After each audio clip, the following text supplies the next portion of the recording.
Olha só, começando mais um podcast aqui. Já comecei com um zorro aqui na minha frente. Improvisado. Esse Esse é o zorro. E olha, eu tô aqui com meu amigo. Ele é um cara que, além de conhecer muito da palavra, um cara de princípios, valores, e a gente vai conhecer um pouco da história dele junto. Vai compartilhar aqui, vai compartilhar da palavra, compartilhar das experiências dele. Me fala aí, quem é você, meu irmão? Me fala sobre você. Como que começou a sua história? Como que começou a sua jornada? Como que começou assim para você? Essa pergunta é uma pergunta muito difícil de responder. Essa é a mais difícil. Porque a minha jornada tem muita história. Tem muita coisa, meu Deus do céu. Vamos começar pelo seu chamado. Ok. O meu chamado começa quando eu estou com 15, 16 anos. A primeira vez que eu tive a oportunidade de ouvir a palavra de Deus. E ali eu fui chamado para conhecer a Cristo, né? E era uma situação bem triste, né? Meu pai tinha ido embora de casa, era minha mãe e mais 4 irmãos, e nós estávamos passando bastante dificuldade. Sim. E nesse momento a gente conheceu o Senhor Jesus através de um tio nosso chamado Josafá. E o Josafá nos levou para conhecer a Cristo. Caraca. Em um dos cultos eu decidi seguir ao Senhor Jesus e eu me apaixonei. Então eu queria, aos 15 anos de idade, já me tornar alguém que levasse Jesus para outra pessoa. Isso Uau. foi uma febre. Então eu comecei a estudar a Bíblia, desejei fazer uma faculdade teológica, e na época eu era muito novo, não podia. Mas mesmo assim eu consegui fazer um curso chamado ETAD, que é a Escola Teológica das Assembleias de Deus, um curso médio de teologia. E foi um divisor já naquela época, né? Isso eu estou falando aí de 1980. E logo eu me batizei nas águas e depois fui batizado pelo Espírito Santo na escola bíblica dominical, o professor dando aula, e eu ali recebi a graça de ser batizado no Espírito Santo.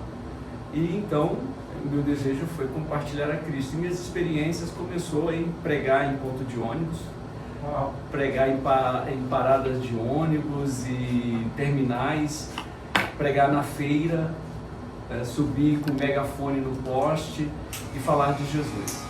Uau. E isso foi algo incrível. Então meu chamado começa assim, né, com um desejo ardente de compartilhar Jesus, de pregar. Então eu pregava, eu não perdia a oportunidade de falar de Jesus. Caraca! E ao longo da jornada eu trabalhei como missionário no Nordeste, no Paraguai, em Portugal, na Bélgica. E para resumir, hoje eu estou como pastor em Juiz de Fora, na Igreja de Cristo Nova Via Church. Deixa eu te fazer uma pergunta. Essa pergunta, eu sei que é uma pergunta bem elaborada. Como que é falar de Jesus, cara? Como que é falar de alguém que amou tanta gente, que se entregou na cruz, que, sabe, como que é falar dele? Pergunta difícil, né? Não, você tá... a pergunta, ela é simples, né? Mas ela é muito profunda. Porque como é falar daquele que é tudo? Como é falar daquele que fez tudo por você? Como é falar de alguém que você não conheceu pessoalmente? Né? Como é falar de alguém que você tem experiências sobrenaturais? Como é falar de alguém que, sendo Deus, não usurpou ser igual a Deus, esvaziou-se de si, assumindo a forma humana, assumindo um estado que, mesmo sendo Deus, ele não pode retroceder isso? Como falar de alguém que é um modelo e uma referência daquilo que Deus quer que nós sejamos? Mas, pensando de uma forma muito simples, falar de Jesus é um privilégio, é uma honra. Falar do que Jesus representa é falar do amor de Deus, da sua graça, da sua bondade, da sua misericórdia, da sua soberania, do seu amor, do seu caráter. E o caráter de Deus é um caráter amoroso, é um caráter santo, é um caráter justo. Então, para nós é algo que deveria nos constranger ao termos a oportunidade de dizer para alguém quem é Jesus. Segundo a Epístola de Pedro, os anjos desejaram compartilhar as boas novas, as boas notícias, né? A palavra, ou seja, o próprio Jesus, a palavra personificada de Deus. E a nós foi dado esse privilégio. Então, tentando responder como é falar de Jesus, eu digo para você, é um privilégio que não pode se esquecer da responsabilidade que se carrega. Caraca, que isso, velho? Que isso? Que palavra foi disso aí? Tá doido? O que pergunta que eu vou fazer pra você agora? Que eu fiquei constrangido. E como que além de... Como que você se apaixonou por Jesus de verdade? Como que se apaixona por ele? Como se apaixona por uma pessoa? Né? E aí é interessante a gente tentar separar o que é paixão e o que é um relacionamento de confiança. Porque a paixão ela pode surgir por uma inspiração, por uma motivação, mas ela precisa de um propósito e de uma identidade para permanecer, para ser perene. E com Cristo existe aquilo que a gente brinca, né, do primeiro amor, sabe? As pessoas falam assim, eu preciso voltar ao primeiro amor. Mas o que é o primeiro amor? Né? É aquela empolgação, é aquela motivação por algo novo, por algo que ainda não conheço, por um mistério. E isso nos motiva, isso nos inspira, nos deixa apaixonados.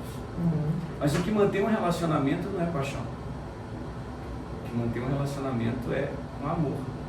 E esse amor, ele não é um sentimento, mas uma decisão de doar, de agir em favor do próximo. Então, quando a gente encontra com Cristo, a primeira coisa que a gente aprende é que Ele está disposto a não só estar apaixonado por nós, mas de ter um relacionamento cultivado por um amor genuíno, a ponto dele se entregar de forma graciosamente por nós. Ou seja, Ele realmente deseja ter um relacionamento íntimo conosco. Isso só é possível quando você entende o amor de Deus para com a gente. Ou seja, esse amor é essa decisão que acredita na gente, que suporta, que vê as nossas falhas, que sabe que nós somos falhos, pequenos, e mesmo assim Ele continua nos amando. Como diz a Bíblia, Ele nos amou primeiro.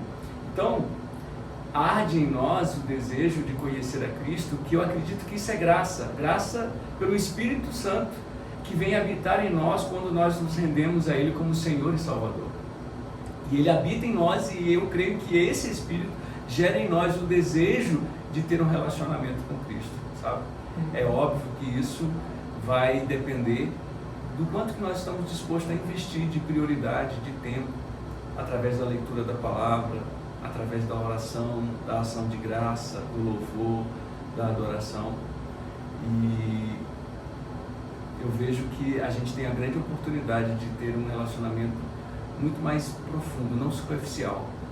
E Deus quer isso conosco, Deus quer tempo conosco, sabe? O Senhor quer tempo conosco, tempo de prioridade. E aí a gente encontra em Mateus no capítulo 6, Jesus dizendo, buscai primeiro o reino de Deus e a sua justiça, e todas as demais coisas vos serão acrescentadas. Então, quando a gente fala assim, eu quero um relacionamento com o Senhor Jesus, quanto tempo a gente investe nisso? Por exemplo, eu sou casado e eu quero que o meu relacionamento seja cada dia melhor com a minha esposa, um dia melhor do que o outro. Para isso eu preciso investir tempo, eu preciso investir recursos, eu preciso investir tudo aquilo que Deus tem me dado, né, para poder ter essa qualidade de relacionamento. O relacionamento ele não acontece por acaso, ele é esforço, ele precisa ser mantido. A comunhão, a unidade relacional, ela precisa ser mantida por esforço. Ou seja, o relacionamento com Cristo não é um relacionamento, não que o relacionamento com Ele não seja bom e maravilhoso e extraordinário, mas manter esse relacionamento diante de um mundo que é totalmente desviado e longe dos princípios que Deus estabelece para a gente ter esse relacionamento é muito difícil. Por isso que Paulo vai dizer em Romanos capítulo 12, versículo 1 e 2, dizendo: rogo-vos, pois, irmãos, pelas misericórdias de Deus, que apresentei os vossos corpos como sacrifício vivo, santo, agradável a Deus, que é o vosso culto racional, que é um culto de mente. Ou seja, o relacionamento com Cristo não é um relacionamento sentimental, mas é um relacionamento de convicção, de identidade, um relacionamento de mentalidade. E logo Paulo escreve no versículo 2 dizendo: não vos conformeis com este mundo, não vos conformeis com a forma como o mundo apresenta os relacionamentos que a gente tem com Deus, conosco mesmo e com o próximo, mas ele nos provoca dizendo que a gente precisa renovar, mas transformar-vos pela renovação do vosso entendimento, ou da vossa mente, ou da vossa metanoia, para que vocês possam experimentar um relacionamento onde a vontade de Deus é conhecida como boa, perfeita e agradável. Ou seja, eu quero mergulhar nesse rio, eu quero conhecer a Cristo de verdade, sabe? Como diz o salmista Davi: assim como a costa anseia pelas águas, eu anseio por ti, Senhor. Acho que tem que ter essa fome, sabe, para a gente se relacionar com Deus, para a gente acordar, não importa a hora, e dizer: Senhor, eu estou aqui, fala comigo. É forte demais, cara. Cara, eu tô impactado, né? Eu não esperava isso, não. Não esperava, não. Cara, hoje nós estamos Cara, eu tô impactado com essa sua resposta, de verdade. Hoje nós estamos num mundo que praticamente é muitos filhos sem pai. 90% da população não tem o pai presente. E aí, eu falo por mim, eu não tive meu pai presente, nem nada do tipo. Como que eu faço para me tornar filho de Deus mais ainda? Como que eu sei realmente que eu sou filho? Melhor, deixa eu reformular a pergunta. Como que eu atinjo o papel de... Como que eu me coloco no papel de filho, sabendo que Deus é meu pai? O que você falou, Felipe, é muito real, é muito concreto. Nós temos um problema de orfandade muito grande. E isso gera tem várias variáveis que causam diversas crises, tanto emocionais, quanto espirituais, quanto financeira na vida de muitos homens e de muitas mulheres. Mas vale a pena a gente destacar aqui, você falou sobre como perceber, como me identificar, como ser, como reconhecer, ou como me posicionar na identidade de filho, né, e reconhecendo a questão de Deus como meu Pai. E é interessante, né, que Jesus começa a oração que nós conhecemos, o Pai Nosso, né, dizendo: Pai Nosso, Pai Nosso. E eu tive a oportunidade de fazer um breve estudo sobre a questão de filhos, né? Filhos. Então, tem um versículo na Bíblia, no Evangelho de João, capítulo 1, e versículo 11 e 12, nós encontramos ali uma passagem onde está escrito: eu vim para o que era meu, mas os meus não me receberam. Mas a todos quanto me receberam, deu o direito de serem feitos filhos de Deus. Ou seja, a todos quanto recebem o Senhor Jesus, é dado a eles o direito de serem filhos de Deus. Filhos de Deus. E a palavra que aparece ali, que é filhos, é teknon, no grego. Teknon. Filhos nascidos. Filhos que acabaram de nascer. Né? E aqui é muito interessante porque o filho adotivo, ou seja, o filho do direito, ele é um filho escolhido. Ele não é um filho natural. Por exemplo, a sua mãe, ela teve você foi um filho natural. Ela não tem um filho escolhido, um filho adotivo, um filho de direito. O filho adotivo, ele é escolhido. Ele é uma escolha, ele é uma decisão. Ok? Ele é uma decisão. Então Deus decidiu nos tornar filhos dele. Então, e ele tem um processo de adoção. O processo de adoção é por meio de Cristo Jesus. Então, quando eu entrego a minha vida a Cristo e reconheço o seu senhorio como Senhor e Salvador da minha vida, eu passo a ser filho de Deus. Jesus é considerado o unigênito. Lá em João 3,16 diz: porque Deus amou o mundo de tal maneira que Deus deu o seu único filho. Mas aí o apóstolo Paulo vai dizer que Jesus, já em suas epístolas, ele é o primogênito dos seus muitos filhos que Deus tem. Ou seja, nós fomos incluídos nessa família, somos família de Deus. Só que nós não somos filhos naturais, nós somos filhos de uma decisão, de uma escolha, de alguém que decidiu nos amar. Isso é poderoso. E a palavra que aparece como filho ali em João 1, 11, 12 é tecnon, filhos nascidos, filhos que acabaram de nascer, filhinhos. Né? E isso quer dizer o quê? Totalmente dependentes da graça, da bondade, do amor, da provisão, da proteção e do cuidado de Deus. Então, o primeiro ponto nosso é assumir essa identidade de filhos escolhidos, filhos que foram decididos a amar, filhos que foram comprados, filhos que foram chamados por um direito que foi dado a nós. E isso significa o quê? Que como filho de Deus nós somos herdeiros de Deus, co-herdeiros com Cristo. Só que Deus nos ama tanto, tanto, tanto, tanto, que Ele nos recebe como nós somos. Só que Ele nos ama tanto, tanto, tanto, tanto, que Ele não nos deixa ficar como nós somos. E aí esses filhinhos que acabaram de nascer precisam amadurecer. E aí aparece uma palavra filho no grego que se chama paidion. Lá em Mateus, quando Jesus está reunido com os discípulos e as crianças chegam para perto de Jesus e os discípulos começam a repreender as crianças, Jesus fala: deixem as criancinhas, deixem os pequeninos vir até mim, porque deles é o reino dos céus. E ali a palavra que aparece no original é filhos, que é paidion, que é filhos que cresceram um pouco, mas que ainda dependem, que ainda não são maduros, mas que ainda dependem do favor, da graça e da misericórdia de Deus, dessa dependência. Mas há uma outra palavra que aparece para filhos, que é na primeira epístola de João 1,9, que diz assim: filhinhos, não pequeis, mas se pecar, temos um advogado junto ao Pai, que é fiel e justo para nos perdoar.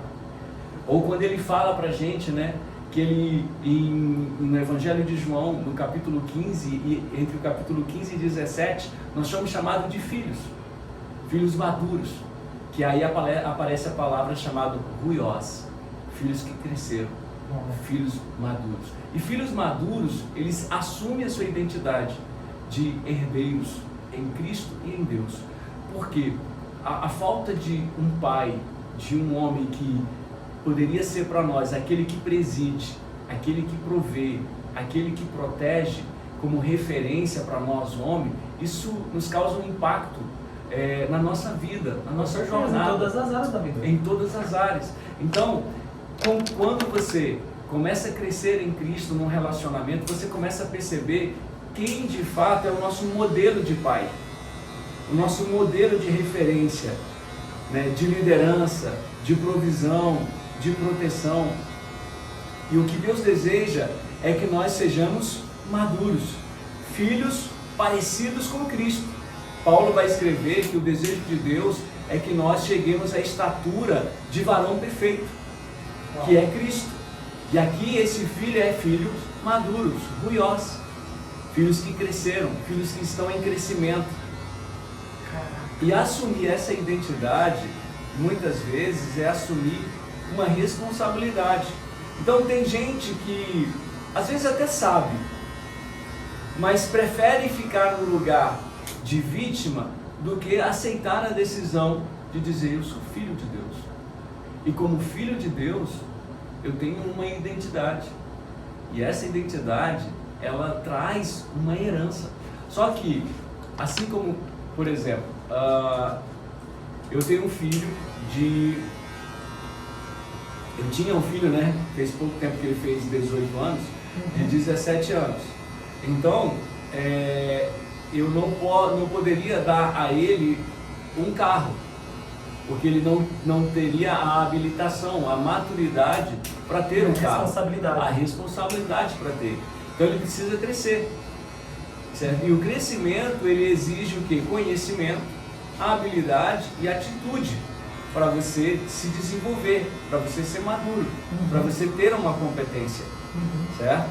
Então o que Deus espera de nós? Que a gente se posicione como filhos e entenda o processo de maturidade, de crescimento, porque crescer dói. Crescer dói e dá trabalho. Dá trabalho, custa, tem preço.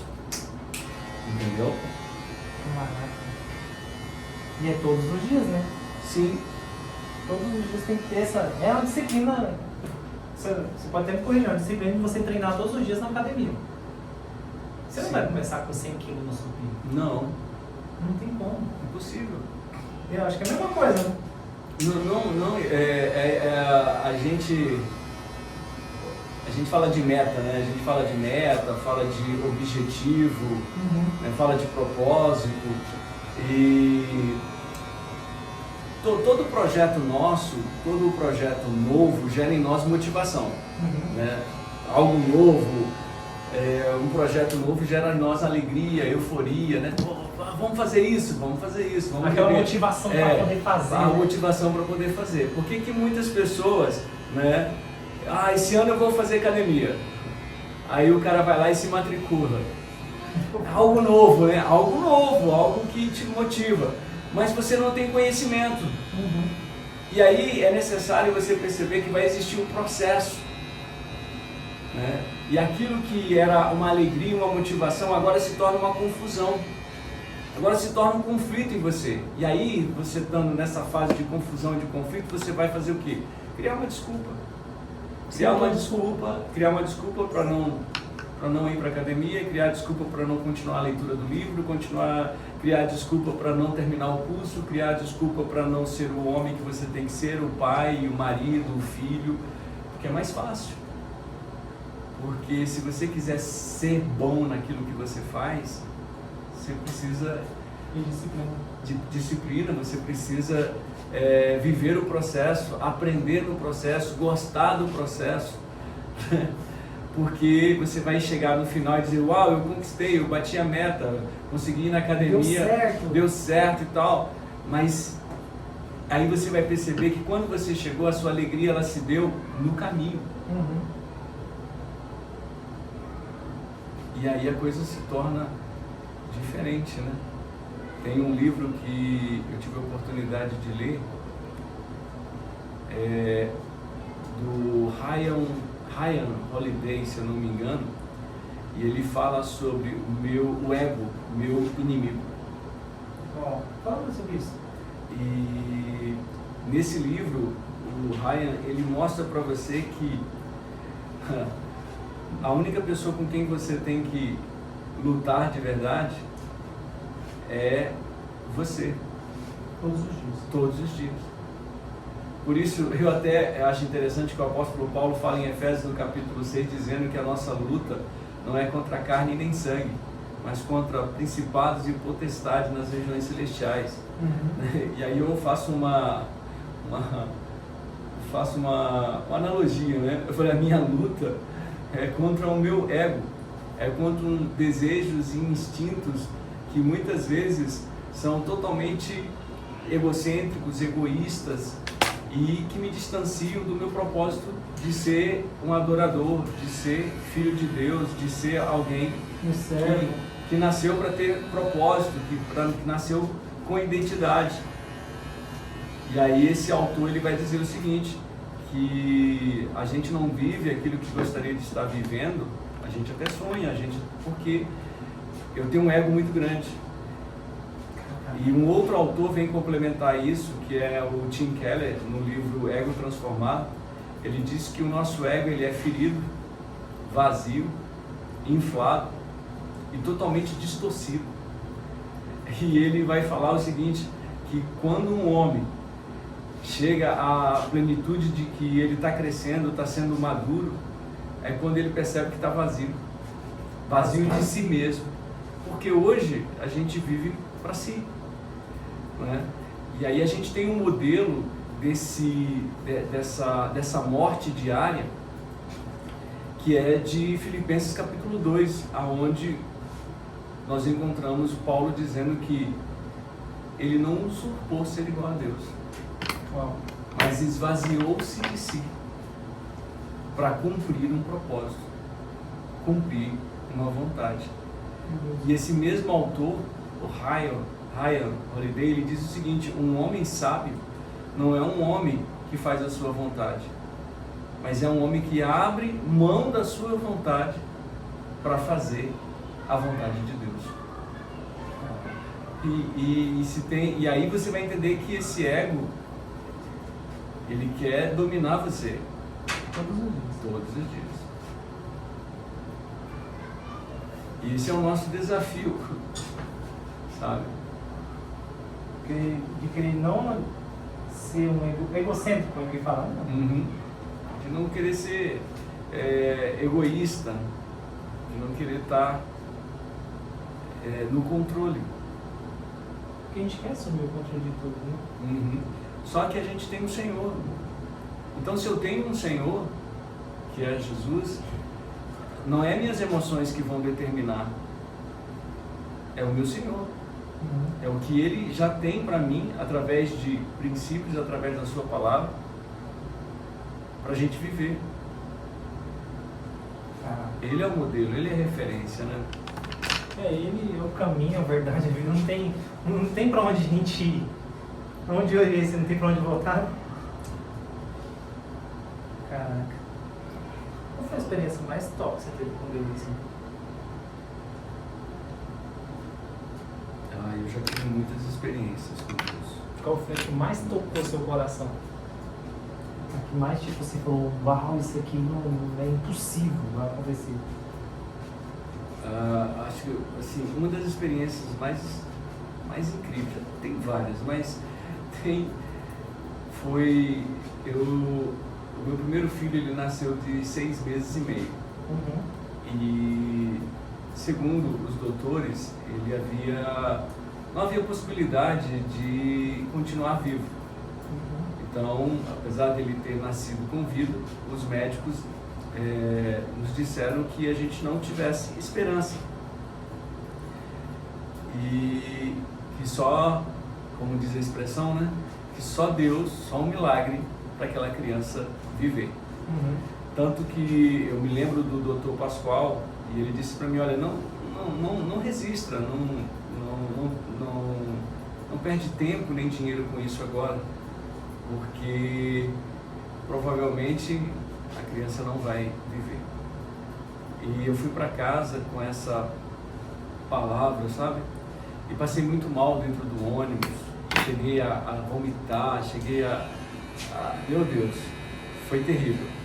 E quando eu cheguei em casa, eu peguei minha Bíblia e meu violão e entrei num galpão onde meu pai tomava conta de um galpão de material de construção afastado da cidade, e eu entrei ali com o violão e com a Bíblia e fiquei ali orando, cantando, tocando, lendo a Bíblia, buscando a Deus e buscando uma resposta, né? E orando, pedindo a cura do meu filho, pedindo saúde para ele. E fiquei um dia, depois outro dia. Nossa! E quando eu percebi, eu já tinha ficado quase 7 dias ali. Naquele local? Naquele local. E foi uma experiência assim, eu fiquei todos esses dias ali orando, cantando, lendo a Bíblia, e as pessoas queriam que eu comesse, que eu voltasse para dentro de casa. E eu falei, não, eu vou ficar aqui até que Deus me responda, até que Deus fale comigo.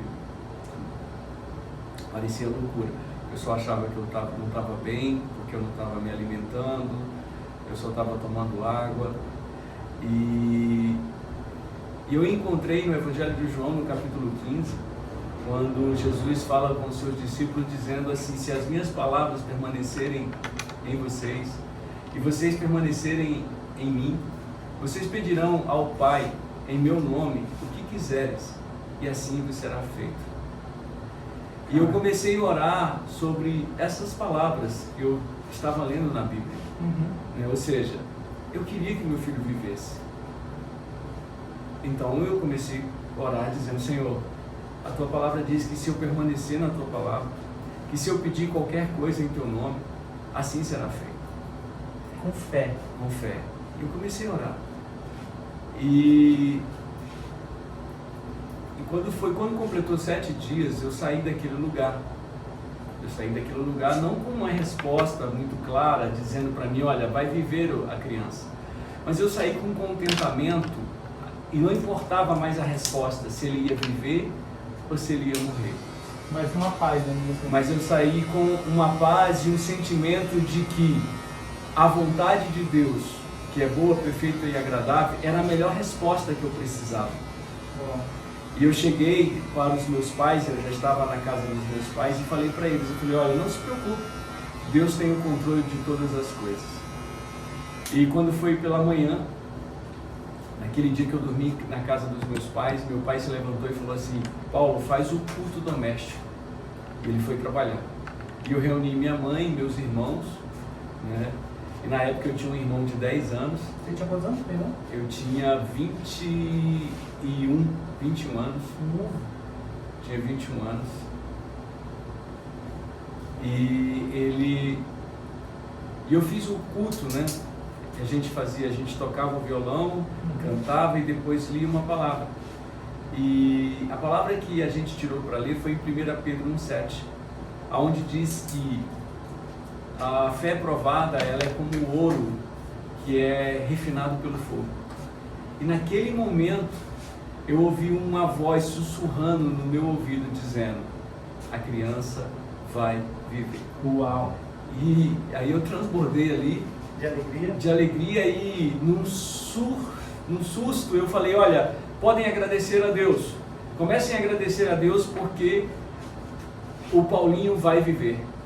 Uau. Deus falou comigo. E aí assim, poxa, as pessoas que estavam na sala começaram a dizer assim: ó, o cara ficou 7 dias trancado num galpão de manhã, tarde e noite, tomando água, café, não comeu nada, ele está passando mal, ele não sabe o que está falando, não sabe o que está dizendo. Jesus foi ressuscitar aquela menina lá, né? E nesse momento eu comecei a falar para as pessoas orarem agradecendo, porque ia viver. E eu falei assim com muita convicção. E Deus, o Espírito Santo tomou meu irmão de 10 anos e ele foi batizado naquele dia. E ele foi e trouxe uma palavra profética sobre a minha vida e sobre a vida do meu filho. Então nós levantamos ali naquela época ainda, isso era 1993. Eu corri para o Orelhão, liguei para o hospital, ainda a época de ficha, né? Liguei para o hospital e saiu o diagnóstico pela manhã. E o doutor que falou comigo disse assim: olha, eu não sei o que aconteceu, mas você dá um jeito de tirar leite da sua esposa, porque a criança reagiu. E se eu não me engano, foram 2 ou 3 dias depois, o Paulinho já estava em casa, cabia na palma da mão. Então essa trouxe uma experiência assim incrível assim, sobrenatural, de que Deus responde. E Ele tem desejo, né, que a gente esteja próximo todos os dias. Cara, que é isso, né? Deus é bom demais, mano. Que testemunho forte. Meditar, relaxa. Ó, esse momento aqui é um momento de você relaxar, ficar tranquilo. E eu quero tirar esse momento de você agora. O que você de olhos vendados faria sem ver mesmo, tipo, só acreditando? O que você faria falaria, tipo, tivesse uma pessoa, vou reformular a pergunta, tivesse uma pessoa sem ver nada, sem direção, sem caminho, o que você falaria para essa pessoa? É um momento de relaxar, você tá assim, fala, pô, cara, sem ver, só curtir a experiência, o que você falaria para ela? É muito difícil de saber, né? Eu falaria para ela, a Bíblia diz em Provérbios que há caminhos que parecem direito aos olhos dos homens, mas são caminhos de morte. Eu falaria para ela, João 14,6, disse Jesus, eu sou o caminho, a verdade e a vida, e ninguém vem ao Pai senão por mim. Eu falaria para essa pessoa, Salmo 1, mais do que feliz é o homem, que não anda segundo o conselho dos ímpios, que não se detém no caminho dos pecadores, que não se assenta na roda dos escarnecedores, antes tem o seu prazer na lei do Senhor, e nela medita de dia e de noite. Ele é como uma árvore plantada junto a ribeiros de água, que no tempo certo dá o seu fruto, suas folhas não caem, e tudo quanto esse homem faz, ele é bem-sucedido, ele é próspero. Eu falaria para ele o Salmo 37, confia no Senhor, se alimente da verdade, habite na terra e faça o bem. Eu falaria para essa pessoa, 1 Coríntios 10:31, quer você coma, quer você beba, quer você faça qualquer coisa nessa vida, faça para a glória de Deus, porque esse é o seu propósito. Eu falaria. Ai, ai. Caraca. Não, que forte, isso aqui eu tô impactado, cara. Você olhando pra você lá atrás, sua juventude, assim, tipo, olhando sua visão mesmo de você, tem muitos jovens, tem muitas pessoas que estão na mesma fase que você estava jovem lá atrás. O que você diria pra você todos os dias? Além de tudo isso que você já falou, o que você diria para você, para encorajar você a seguir? E conhecendo sua história, sabendo tudo que você vai passar. Eu diria para mim, me olhando aí entre os meus 18 e 25, 26 anos de idade, eu diria para mim, eu falei, olha, tudo aquilo que você já ouviu,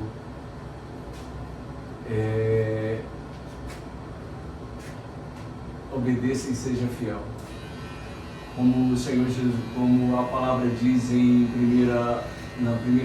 livro de Josué, no capítulo 1, do versículo 6 ao versículo 9, a Bíblia diz que Deus falou com Josué dizendo para ele, seja forte e corajoso, porque você fará esse povo herdar aquilo que eu prometi. Então eu diria para mim, seja forte e corajoso para herdar o propósito que Deus estabeleceu desde quando você nasceu. Só que no versículo 7, ele repete dizendo, seja forte e muito corajoso para fazeres tudo aquilo que está escrito no livro da lei. Eu diria para mim, exatamente o que Deus disse para Josué. Seja forte e muito corajoso para observar, para guardar a palavra, para não se desviar nem para a direita e nem para a esquerda. E porque eu teria a convicção de que eu seria bem sucedido. Eu diria para mim o que Deus disse para Josué no versículo 9.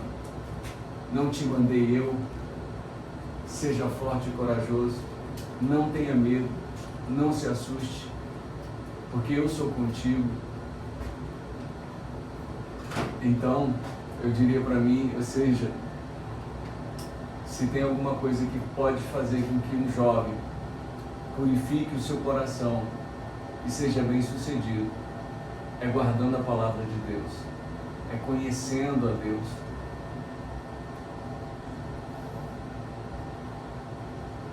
Caraca. Muito fortes, mano.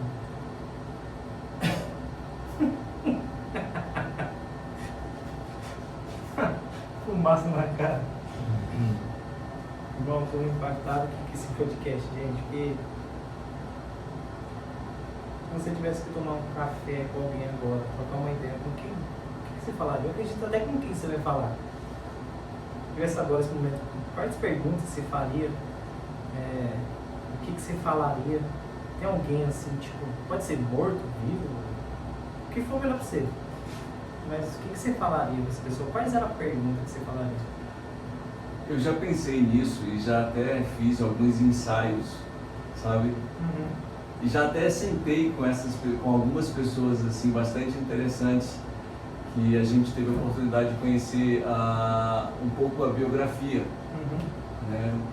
Por exemplo, Nelson Mandela seria uma das pessoas, Tim Keller seria outra pessoa, John Piper é um pastor que eu admiro muito, e enfim, tem muitas pessoas que eu tomaria um café, mas alguém que eu tomaria um café seria o rei Davi. Uau, por quê? Porque Davi, ele tem é dado a ele uma expressão que não é dada a nenhum outro homem na Bíblia. É dada a ele a expressão de um homem segundo o coração de Deus. E acredito que o desejo de quem quer ter um relacionamento com Deus, talvez seja fazer essa pergunta: como ser um homem segundo o coração de Deus? Essa é a minha maior dúvida também. E Davi, ele, no meu ponto de vista, ou no ponto de vista de muitas pessoas, talvez seria o cara que, para nós, esse homem não tinha o coração de Deus. Mano. Não teria. Tem lógica. Né? Porque ele cometeu, não que exista diferença de pecados, pecadinho, pecadão, mas ele cometeu os maiores erros que é condenado pela humanidade, tanto na antiguidade como atualmente, né, que é o homicídio, que é o adultério, que é a postura da desobediência. Davi foi um homem que tinha muito sangue nas mãos, ele foi um mercenário, ele era um cara que seria o improvável que alguém pudesse dizer: você é um homem segundo o meu coração. E o fato dele ser esse homem, em outros fatos, se estabelece dele, né, e por uma promessa e propósito que o trono nunca se afastaria da sua descendência. Então vem Jesus, né, que é esse descendente dessa genealogia. Então eu perguntaria a Davi, né? Davi, como ser esse homem? E eu encontro algumas respostas nos Salmos, na própria história, e a gente fica assim perplexo ao ver que Davi diz assim: Senhor, sonda-me e vê se há em mim algum caminho mau. Davi diz: Senhor, cria em mim um coração puro e dai-me, né, um espírito contrito e aquebrantado. Então a gente consegue ver na vida de Davi o seu quebrantamento, o seu arrependimento e a sua disposição de entrega sem reservas, sem resistência à voz de Deus, o que Deus tinha para ele, e o seu contentamento, sabe? Então, assim, seria alguém que eu tomaria um café e faria algumas perguntas assim, bem, né, como foi viver sobre as consequências dos seus erros. Deus perdoou Davi, mas ele teve consequências dolorosas em sua família.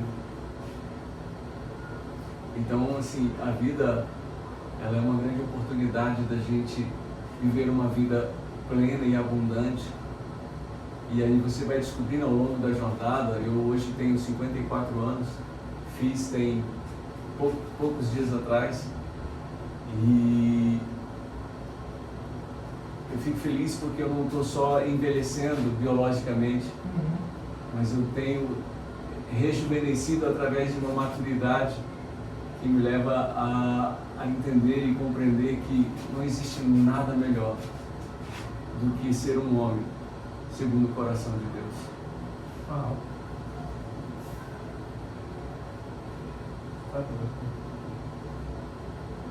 Tô quase chorando aqui, você tá entendendo? Caraca. Confesso pra você que esse é um dos episódios assim, do podcast que eu mais fiquei impactado. Eu nunca vi alguém falar de Jesus de uma forma tão linda assim. Eu tô confessando pra você. É a primeira vez que eu vejo alguém, de verdade, a minha vida todinha, eu tô com 28 anos. Eu nasci praticamente dentro do berço evangélico. Eu nunca vi alguém falar de Jesus assim. Fiquei impactado. E como que eu construo uma intimidade mais ainda com Deus? Eu sei que é disciplina de todos os dias, mas qual passo a passo? Como que você construiu essa disciplina? Como que você construiu essa intimidade assim, de orar? Qual que é a oração certa? O que eu devo fazer? Tem oração certa ou não tem? Ó, Felipe, eu vou falar do que eu vivo, né? Do que eu vivi. Eu cometi muitos erros. Eu falhei muito. Eu poderia ter amadurecido bem mais rápido. Poderia não ter passado pelo que eu passei, não ter cometido os erros que eu cometi. E hoje eu entendo que tudo isso fez parte de um caminho, de um processo. E o mais interessante disso tudo é que Deus não desistiu de mim. Deus não desistiu do sonho que Ele tem ao meu respeito, do propósito que Ele tem ao meu respeito. Ele não desistiu. Eu desisti. Eu fugi, eu falava para mim não ser merecedor, não ser digno. E por muito tempo eu me comportei como um filho pródigo, de dizer, eu não quero nem ser chamado mais de filho, eu só quero pelo menos ser chamado de servo. E a graça e o amor de Deus nos abraça, nos acolhe de tal forma que nós não conseguimos fugir do que Ele tem para nós, sabe? Então, é possível sim, sabe? E você não precisa ficar 4, 5, 6 horas por dia orando, pelo menos a princípio não, mas o que você precisa é ter um coração puro. Por isso que Davi dizia, Senhor, cria em mim um coração puro. E a palavra que aparece para o termo hebraico cria é muito parecida com a palavra abençoar, que é barak. E só aparece 2 vezes essa palavra criar no Velho Testamento. Uma, quando Deus diz assim, e criou Deus os céus e a terra, né? E a outra vez é quando Davi ora dizendo, Senhor, cria em mim um coração puro. Então, o caminho é um coração vulnerável, um coração aquebrantado, um coração aberto, um coração entregue totalmente. Esse é o primeiro momento, esse é o primeiro caminho, e aí você vai desenvolver as disciplinas espirituais. Você vai orar, você vai ofertar, você vai jejuar, você vai se entregar, e você vai amar a Deus mais do que você vai se expor numa cruz, e você vai renunciar a tudo que você tem, porque você agora encontrou de fato o que vale a pena viver. Jesus diz isso em Lucas capítulo 14, quando a multidão seguia Jesus, Jesus para e começa a dizer assim: se você amar pai, mãe, irmão, irmã, esposa, filho, ou a si mesmo mais do que a mim, você não pode ser meu discípulo, você não pode me seguir, né? Você não pode me seguir. E aí ele continua dizendo: se você não carregar a sua cruz, você não pode me seguir. Aí ele para e conta duas histórias. Ele diz assim: quem é o homem que decide construir uma torre, não senta primeiro, não faz um planejamento financeiro para ver se tem os recursos necessários para poder terminar a obra, para que ele não fique envergonhado, não fique constrangido, para que ao final ele realmente conclua. Aí ele continua dizendo: quem é um homem que vai para a guerra com 10 mil soldados, sabendo que o outro está vindo com 20 mil, não senta primeiro, não monta uma comissão de paz e envia essa comissão para promover a paz? Ou seja, eu prefiro ter paz do que perder a vida e do que perder a guerra. E aí ele para ali e entra no terceiro ponto dizendo: quem não renunciar tudo o que tem, não pode me seguir. Então, um relacionamento com Cristo não é um relacionamento de levantar a mão e dizer eu quero Jesus. Não, é um relacionamento onde você senta, você pensa, você raciocina, você toma uma decisão convicta de que você está dando uma entrega total, abrindo mão de tudo, de um amor que você tem por qualquer outra coisa, que você vai se expor por causa desse amor e que por causa desse amor você vai renunciar tudo o que tem para viver, para seguir. Então, um relacionamento com Deus, ele passa por essas fases, sabe? Quando você vai amadurecendo, você vai ser colocado em circunstâncias e situações para viver essa realidade. O bom é que Deus não reprova nenhum de nós, Ele sempre nos dá a prova de novo, para que a gente possa fazer e ser aprovado, né? Uau. É isso. Qual que é a última mensagem? Tem 1 milhão de pessoas te vendo. Se fosse uma última mensagem que você deixasse para uma pessoa agora, a mensagem que Jesus colocou no seu coração, a mensagem que queima de verdade, a mensagem que você fala assim: pô, tem pessoa morrendo agora, pensando em se matar. Qual que é a mensagem que você deixa para pessoa para dar uma esperança na vida dela, sabe? Não sei, eu diria o que me disseram há 30 anos atrás. Não, 30 não, há 40 anos atrás. Eu diria 4 coisas para essa pessoa. A primeira coisa: Deus ama você. E não importa o que você faça ou deixe de fazer, Deus vai continuar te amando. João 3,16. Deus amou você de tal maneira, ou seja, é inexplicável, que Ele deu o que Ele tinha de melhor. Ele deu o seu tudo.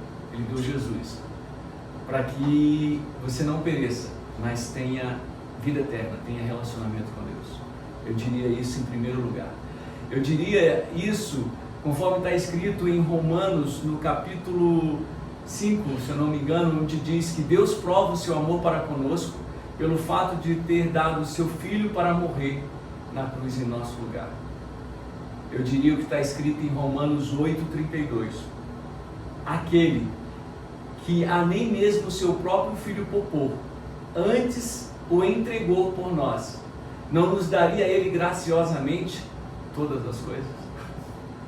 Então eu preciso dizer: Deus ama você. Deus ama você, Felipe. Deus ama você.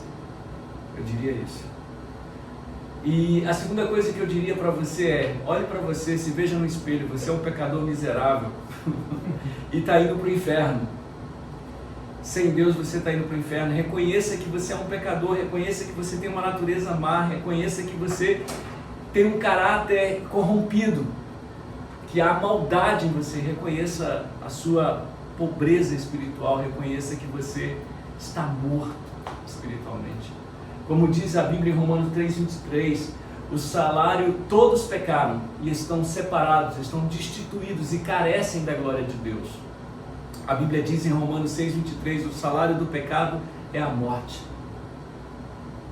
Eu diria isso. E em terceiro lugar eu diria para você: olha, Deus te ama tanto que Ele tem Jesus como resposta dessa sede, dessa tristeza, dessa fome, desse vazio que muitas vezes existe dentro das pessoas. Jesus é a resposta.